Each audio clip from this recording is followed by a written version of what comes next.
Bart the Hero is the 8th episode of the 3rd season of the Tracey Ullman show Simpson Shorts, and as always, since this is only about a minute in length, there will be spoilers from now as I talk about what happens and share some thoughts. And I enjoyed it.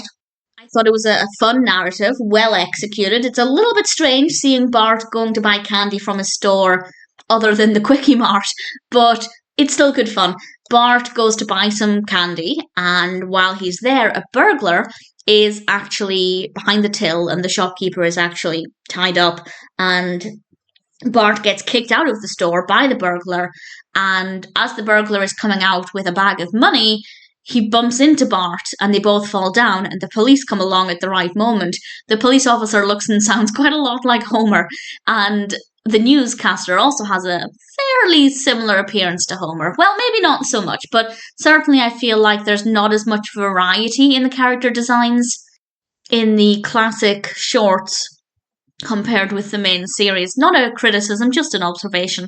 And then Bart is on television talking about what he's going to do with the $10,000 reward for capturing this burglar.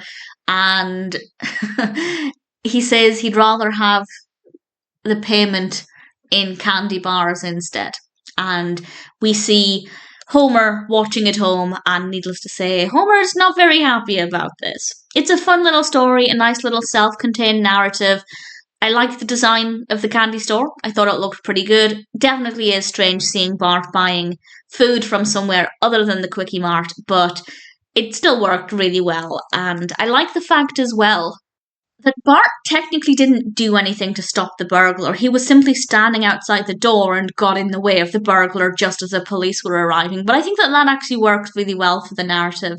The designs of the characters, absolutely fine. I quite like the design of the officer. Also strange seeing an officer who isn't Chief Wiggum, but I really liked it. I thought it was a nice little story, well animated. Nice to be somewhere else other than the Simpsons house. We do occasionally go to other places in this series, and I rather enjoyed it. If you're a Simpsons fan and you haven't seen it yet, I'd say definitely check out Bart the Hero.